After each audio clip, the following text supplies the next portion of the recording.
Bonjour Anastasia, bonjour Yann, je suis ravie de vous revoir. Woman sortait exactement il y a 1 an sur les écrans et 1 semaine après, c'était stoppé dans les salles de cinéma par le confinement. Mais bon, je pense que Woman est plus que jamais d'actualité, à la fois par la place de la femme dans la société, bien sûr, et le combat que certaines doivent mener, mais aussi, pendant la pandémie, les femmes étaient au premier front, entre les infirmières, bien sûr, qui étaient face à la maladie, mais aussi des femmes qui étaient victimes de violences conjugales, qui avaient énormément augmenté pendant le confinement. Donc, Woman est un témoignage, un recueil de témoignages sur la place de la femme dans notre société, dans le monde, et puis un changement de regard vers un mieux vivre ensemble. Mais c'est aussi une réflexion qui doit être menée dans les entreprises. Comment vous avez eu l'idée de ce magnifique film ? C'est une longue histoire, mais quand on travaille depuis très longtemps ensemble avec Anastasia, et quand on a fait le film Human ensemble, on avait bien compris. Et d'abord, quand tu fais un film comme ça, comme Human, si important, t'es porté, on parlait un peu tout à l'heure d'une mission, toi, de faire des films qui apportent de la connaissance, quoi, qui se transforment un petit peu, qui peut aider à transformer le monde. Et on s'est dit qu'on n'avait pas envie de partir, quoi. Et tout de suite, il a été évident qu'il fallait qu'on fasse un film sur les femmes. Et Anastasia m'en parlait souvent, parce que Anastasia avait fait beaucoup plus d'interviews que moi. Elle m'a dit, là, il y a quelque chose à faire, il y a quelque chose que tu avais très ressenti depuis le début. Et donc, on a imaginé faire ce film sur les femmes ensemble.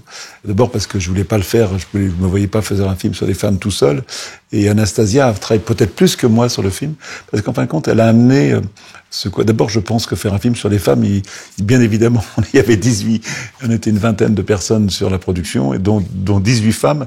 Et au bout d'un moment, j'ai bien compris qu'il fallait qu'on se calme, nous les mecs, que c'était faire un film fait par des femmes, et que on était des hommes, quoi, en fin de compte. Et moi, en plus, j'ai eu l'impression d'être un peu une femme pendant ces 2 ans de tournage, parce que j'ai tellement entendu de femmes me raconter leurs histoires, et c'est un film qui m'a transformé. Mais on va laisser parler Anastasia, voilà, qui est la femme du film. La femme. Non, c'est vrai, en tout cas, pour rebondir sur ce que disait Yann, cette idée est venue avant même qu'on commence à travailler sur ce film, alors qu'on travaillait sur le précédent projet, Human, pour lequel on avait interviewé des hommes, des femmes, des enfants. Là, pour le coup, tout le monde était concerné. Et moi, j'avais fait près de 700 entretiens de Human à l'époque, et il y avait quelque chose qui m'avait frappé sur le terrain. C'est quand on arrivait dans un endroit, les hommes assez facilement venaient à nous, ils étaient fiers de partager leur histoire. Pas forcément les choses les plus difficiles ou les plus intimes, mais ce qu'ils avaient réussi, etc. Ils venaient, ils disaient, ah, vous faites un film, vous savez qui je suis, etc. Alors que les femmes, au départ, étaient très suspicieuses, posaient beaucoup de questions de pourquoi vous faites ça, qu'est-ce que vous allez en faire, pourquoi autant de questions personnelles. Mais par contre, une fois qu'elles étaient devant la caméra, c'était comme si beaucoup d'entre elles avaient attendu ce moment toute leur vie. Et comme si toutes ces choses qu'elles avaient gardées pour elles ou en elles pendant des décennies pouvaient enfin sortir. Et donc, quand Human est sorti, en fait, c'est même pas nous qui avons décidé de faire ce nouveau film sur les femmes.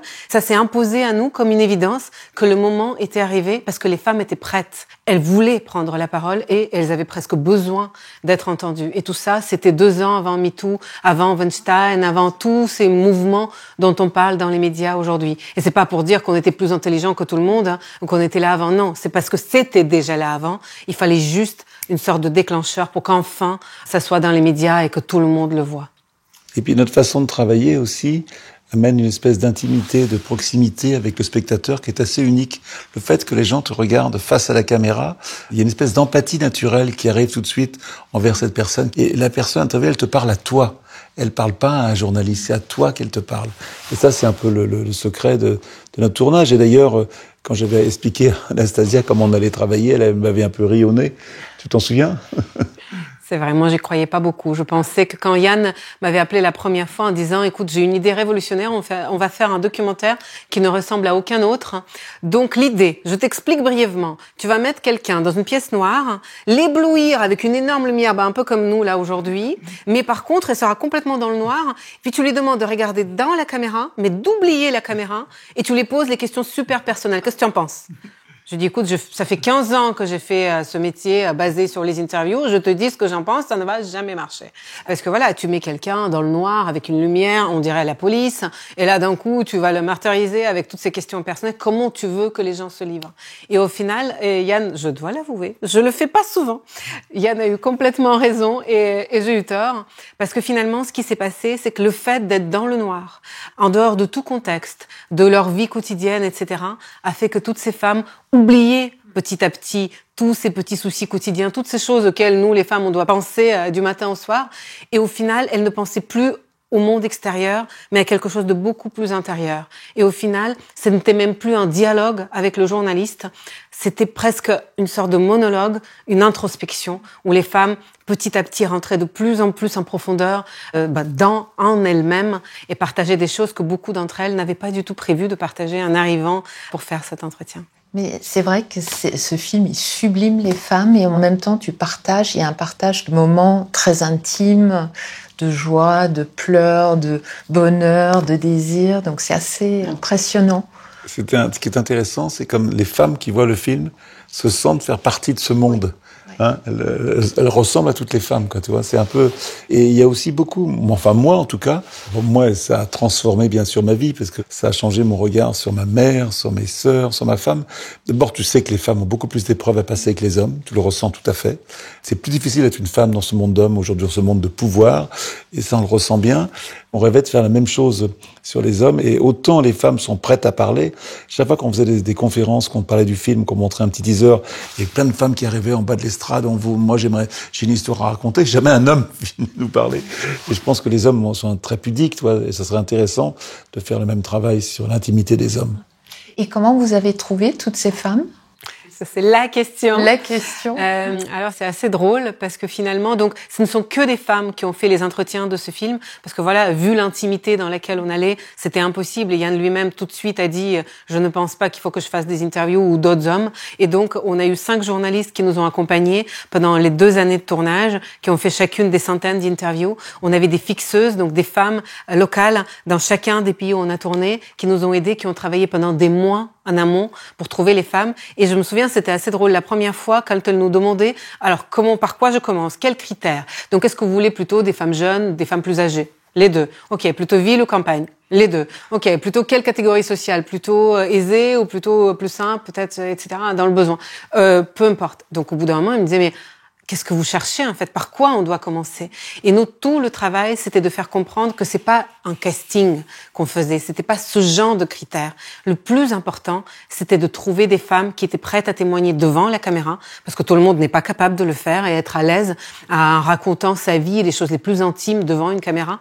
Et puis, autre chose, c'est non seulement raconter ça, mais d'assumer ce qui va se passer par la suite. Parce que c'est une chose d'être en tête-à-tête avec une journaliste dans une pièce noire, et c'est tout à fait autre chose que des millions de gens à travers le monde le voient, et d'un coup, il faut que tu assumes. Et donc, c'est plutôt là-dessus que le travail se faisait. Et après, avec Yann, on voulait trouver une sorte d'équilibre. Alors, Yann étant activiste, je me souviens, au début, quand on parlait du film, à chaque fois, il me parlait des violences, des discriminations, des choses horribles, en fait, que les femmes doivent subir, malheureusement, encore, partout dans le monde. Et moi, au bout d'un moment, je disais, mais Yann, ce film s'appelle Femme, Woman. Donc, à un moment donné, il s'appelle pas les horreurs que les femmes subissent à travers le monde. Donc, il faut aussi qu'on essaie de parler des choses beaucoup plus personnelles, des choses plus intimes, parce que c'est tout aussi important. Et je me souviens la première fois quand je lui dis qu'il fallait qu'on parle des règles. Hein? Tu t'en souviens? Oui. Oui, mais comme j'ai entendu 2000 femmes qui me parlaient de règles, évidemment, j'ai compris l'importance. Voilà, les femmes saignent tous les mois et c'est quelque chose de, tu vois, il fallait en parler, voilà.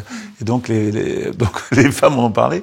Non, puis aussi, tu vois, le fait de vieillir, tu vois, de vieillir, de parler, de venir, de souffrir, de vieillir, et aussi de plus être attiré, tu vois, une source d'attirance pour les hommes. Et aussi, ce qui m'a beaucoup intéressé, c'est quand les femmes, les jeunes filles deviennent des femmes. Un moment, la transition, comme c'est difficile pour une jeune fille, tu vois, de te regarder différemment. Et les femmes en parlent très bien, avec beaucoup d'autres choses. Mais moi, il y a une chose qui m'a énormément frustré dans ce film, et encore frustré aujourd'hui, c'est qu'on a fait 2000 interviews de 2 heures.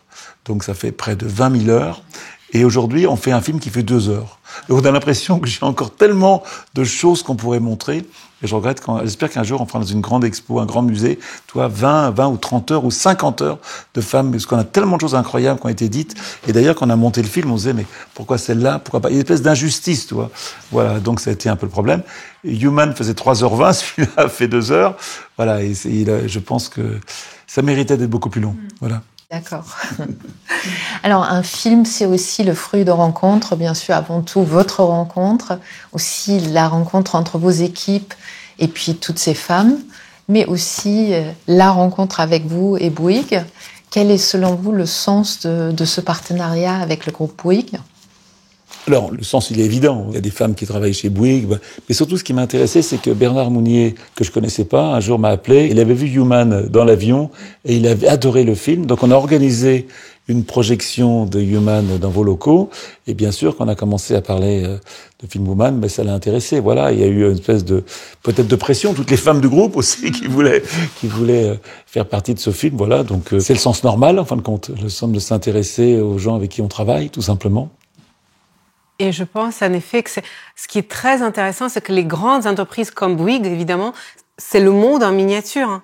Et finalement, on se retrouve avec exactement les mêmes problématiques que dans la société. Et donc, quand on parle des violences faites aux femmes, quand on sait que c'est une femme sur 3, ben, ça veut dire que chez Bouygues, il y a aussi des femmes, qu'on est entouré des femmes qui potentiellement ont vécu ça. Quand on dit, voilà, quand on parle de la maternité et de l'impact que ça peut avoir sur la carrière d'une femme, ben, je suis sûre que chez Bouygues, les femmes sont concernées. Quand on parle de l'accès à l'éducation et puis de l'ascenseur et puis du plafond de verre et donc de certains postes auxquels on n'arrive toujours pas à arriver, etc., quand on est une femme. Je pense que voilà, ce sont tous ces sujets. Mais en même temps, je pense que les schémas sont exactement les mêmes dans quasi toutes les grandes entreprises. Et je pense que c'est très intéressant, à travers un projet comme ça, qui finalement donne la parole à toutes les femmes à travers le monde, de se dire que nous aussi, voilà, en tant qu'entreprise, on fait partie de ces problématiques et qu'on a envie de les aborder. On n'a pas peur de les aborder. Et c'est vraiment ça qu'on a senti chez Bouygues, qu'il n'y avait pas de peur d'y aller et d'aujourd'hui dire, on est conscient qu'il y a ces problèmes, on va pas faire les aveugles, mais on va essayer de les affronter et on va essayer d'avancer ensemble. Voilà. En tout cas, merci de nous avoir aidés. C'est un peu votre film, hein, aussi. On en a parlé ensemble, on a imaginé ensemble. Donc ouais, c'est aussi votre film. Pour nous, c'était important parce que Bouygues est présent dans 80 pays à travers le monde, en France et à l'étranger. Et c'est vrai que la mixité, ça fait partie un de nos engagements vraiment importants. Et c'est vrai qu'une des questions était justement, que vous avez répondu un peu en avance, mais comment les entreprises peuvent-elles contribuer à leur échelle à lutter contre l'inégalité pour certaines femmes ? Mais moi, je peux pas vous donner la réponse. C'est vous qui l'avez, la réponse. Bah ouais. Et je pense, on est engagé, justement, on est sur la bonne voie. Enfin, je pense que si vous avez aidé à faire ce film, c'est que, voilà, on partage des valeurs communes, quand même. C'est sûr. Alors, à partir de votre expérience, quels sont, selon vous, les principaux comportements à éliminer pour en finir avec les discriminations qui touchent les femmes en général et les femmes en entreprise en particulier ? Je laisse Anastasia répondre. Joker. Alors, je pense que c'est pas seulement... Souvent, on pense que ce sont les hommes qui ont créé le monde tel qu'il est aujourd'hui. Et donc, si on mettait juste plus de femmes au poste de responsabilité, tout de suite, les choses seraient équilibrées. Je pense que ça fait partie de la solution, mais c'est pas forcément que ça. Le problème est bien plus complexe puisque finalement, le monde dans lequel on vit, il a été construit pendant des centaines et des centaines d'années. Et finalement, les hommes sont aussi enfermés dans un certain rôle et dans un certain schéma, et les femmes de leur côté. Et quelque part, c'est le manque de dialogue, souvent, qui crée beaucoup de problèmes. Et nous, avec Yann, tous les films qu'on fait, c'est des films qui essayent de mieux comprendre l'autre. Et de se dire, OK, pourquoi on a peur de l'autre? Bah, souvent, parce qu'on le connaît pas. Pourquoi on fait pas confiance à l'autre? Parce que souvent, on sait pas ce qu'il vaut, donc, plutôt que d'y aller, on se dit non, il vaut mieux ne pas y aller, comme ça, on règle le problème. Et je pense qu'en entreprise, c'est aussi quelque chose de très présent. Souvent, comme il y a très peu de femmes encore au poste de responsabilité, on se dit, mais est-ce qu'elles sont vraiment capables? Mais peut-être que c'est pas tellement le moment d'essayer, etc. C'est parce qu'en ce moment, le contexte est compliqué, etc. Mais à un moment donné, il faut se lancer. Et là, on découvre. Et c'est ce qu'on a découvert aussi en faisant tous ces entretiens. Nous-mêmes, on a été confrontés à ça en se disant, mais est-ce que si on parle de sexualité, les femmes, elles vont vouloir le partager avec nous? Si on parle de tel sujet, est-ce que finalement, voilà, elles vont être prêtes? Moi, je pense qu'aujourd'hui, les femmes sont prêtes. Mais il faut qu'il y ait une transformation assez globale de la société pour que on le constate et pour qu'on leur donne cette possibilité de s'exprimer et de montrer de quoi on est toutes capables. Et puis autre chose que beaucoup de femmes qui ont finalement pu accéder au poste de responsabilité ont partagé avec moi et qui m'a frappée, c'est finalement le regard qu'on a sur d'autres femmes qui essayent de monter. Alors, c'est vrai que pendant assez longtemps, il y avait très très peu de femmes à poste de responsabilité. Et donc, quand il y avait une autre qui montait, on la voyait plutôt comme une rivale. On se disait, oulala, est-ce que celle-là, elle va pas essayer de prendre ma place? Parce qu'on se disait qu'il y avait qu'une seule place pour les femmes.